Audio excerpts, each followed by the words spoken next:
প্রথমবারের মতো আমরা জেলা পর্যায়ে প্রত্যেকটা জেলায় এই আয়োজনটা করছি, যাতে কিনা প্রথমেই আমরা আমাদের সদস্যদের, যেটা আমরা এই প্রথমবারের মতো ডিজিটাল আমাদের যে প্ল্যাটফর্মের মাধ্যমে রেজিস্ট্রেশনের মাধ্যমে করেছি, এত বড় সংখ্যক 9 লক্ষ আমরা আনুমানিক আমাদের রেজিস্ট্রেশনভুক্ত হয়েছে। কিন্তু আমরা তো আর সবাইকে ডিউটি দিতে পারবো না, সো 5.5 লক্ষের এই সর্টিংটা করা সহজ হয়েছে শুধুমাত্র আমাদের এই সফটওয়্যার থাকার কারণে। এখন যেটা হয়েছে যে এখন এর মধ্যেও অনেক আমাদের মধ্যে আগের প্রচলিত অনিয়মের ধারা, টাকা দিয়ে যে সদস্যভুক্ত হওয়া ডিউটির সময়, এগুলা থেকে আমরা এখন বের হয়ে যেতে পারছি। যেই করছে এখানে আমাদের কাছে প্রমাণও থেকে যাচ্ছে। আগে যেটা ওই উপজেলার ওই জায়গায় কে এটা করতেছে এদিক থেকে ট্র্যাক করা অসম্ভব ছিল, তো এখন আমরা এর মধ্যেও কিন্তু সেগুলোর বিরুদ্ধে ব্যবস্থা নিচ্ছি। এই যে কুষ্টিয়াও কিছুদিন আগে আমরা কালকেই একজনকে সাময়িক বহিষ্কার করেছি, এবং যারা এইভাবে ভুয়া ট্রেনিং সার্টিফিকেট দিয়ে রেজিস্ট্রেশন করছে ওদেরকে ওখানে সফটওয়্যার থেকে বের করে নতুনভাবে, কারণ আমাদের কাছে তো অনেক সদস্য, নতুনভাবে আমরা সেই সদস্যদের আবার এর মধ্যেই সমন্বয় করে নিয়েছি। এখন এই প্রস্তুতিমূলক সমাবেশে অ্যাকচুয়ালি সবাই যারা নেতৃত্ব পর্যায়ে আছে, দলনেতা, উপজেলা অফিসার, সকল সদস্যকে ভোট কেন্দ্র অনুযায়ী যে মোতায়েন আদেশটা হয় সেই মোতায়েন অনুযায়ী সবাই সক্ষম কিনা সেটা আগে দেখা যেত 1 দিন 2 দিন আগে আসতেছে, তখন ওই অবস্থায় কিন্তু সে ভোট কেন্দ্রে চলে গেছে। এখন কিন্তু আমরা দেখার সুযোগ হচ্ছে যে এই রোদের মধ্যে সে দাঁড়ায় থাকতে পারতেছে কিনা, না পড়ে যাচ্ছে, তাহলে তো ইলেকশনের দিনও সে এই কাজ করতে পারবে না। এদেরকে আমরা সর্টিং করে বাদ দিয়ে যারা পারবে তাদেরকে ইন করে নিচ্ছি।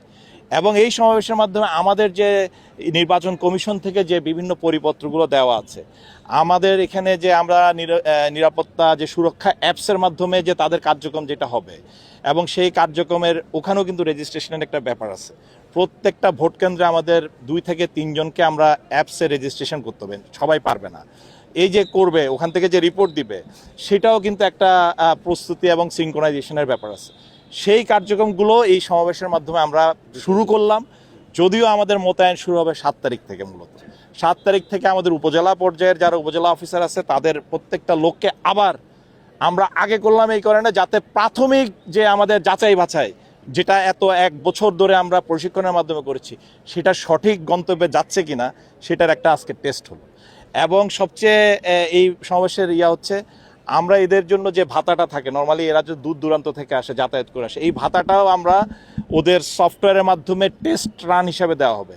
এখন ভাতার পরিমাণ কম, মাত্র অল্প 1 দিনের ভাতা, সেটা দিয়ে আমরা পরীক্ষা করে নিব তার নগদ, বিকাশ বা যে MFS যে অ্যাকাউন্ট বা মোবাইল নাম্বার সেটা সঠিক কিনা। যদি দেখা যায় হ্যাঁ সঠিকভাবে পাইছে, তাহলে নির্বাচন শেষ হওয়ার সাথে সাথে কিন্তু একই নাম্বারে আমি তার জন্য যে ভাতা নির্ধারিত আছে অ্যারাউন্ড 7 থেকে 8 হাজার টাকা যেটা আছে, সেইটা যার যেটা বরাদ্দ সেটা সাথে সাথে পেয়ে যাবে। এই যে একটা সামগ্রিক ব্যবস্থাপনা, এটা দেখতে যদিও এটা ম্যাসিভ হওয়ার কারণে আমরা আগে আনসার ভিডিপি সম্পর্কে একটা নেতিবাচক ধারণা সর্বক্ষেত্রে জারি ছিল, বাট আশা করি আমাদের এই প্রস্তুতি সেই নেতিবাচক ধারণাগুলোকে অনেক কমিয়ে আনবে। এবং আমরা যে একটা ফাউন্ডেশন করলাম ইনশাল্লাহ গত 1.5 বছর পরিশ্রমের মাধ্যমে, এই কাজগুলো এগুলো আগামীতে আমাদেরকে এই পুরো সিস্টেমটাকে একদম ফাইন টিউনিং করার জন্য একটা ফাউন্ডেশন হিসেবে কাজ করবে। কারণ এখানে আমার 9 লক্ষ থেকে তখন আমি অলরেডি আমার বক্তব্যে বলেছি যে আমরা বছরের 1 দিন ভিত্তিক থাকতে চাই না। এটা হচ্ছে বছরের শুধুমাত্র 1 দিনের একটা আয়োজন, 5 বছরে একবার। আমাদের এই সদস্যরা স্বেচ্ছাসেবার ভিত্তিতে কাজ করে, তো এই স্বেচ্ছাসেবার যারা আছে তাদের জীবন জীবিকায় আনসার ভিডিপি ভূমিকা রাখতে চায়। এখানে আমার যে খরচটা হচ্ছে তাদের এই ভাতার প্রতি, সেই খরচটা আমি সারা বছর যদি ব্যবস্থা করতে পারতাম, তাহলে কিন্তু তাকে আমার এই আয়োজনের জন্য টাকা দিয়ে আনতে হতো না। সে স্বপ্রণোদিত হয়ে তাকে আদেশ দিলেই চলে আসার কথা। কারণ আপনার দেশ রক্ষা বা দেশ সেবার প্রয়োজন তো আসলে কোনো সময় ধারা বেঁধে দেওয়া না, কারণ এটা তো যে কোনো সময় হতে পারে। বাট আমি তো তখন তাকে টাকা নাও দিতে পারি, কারণ টাকার সেই সংকুলন না হতে, বাট দেশ সেবা কি তাহলে বন্ধই থাকবে? বা দেশ রক্ষার কাজে তাকে যে ডাকবো সেটা কি বন্ধই থাকবে? সেই জায়গাটায় আসলে আমাদেরকে এরপরে কাজ করতে হবে।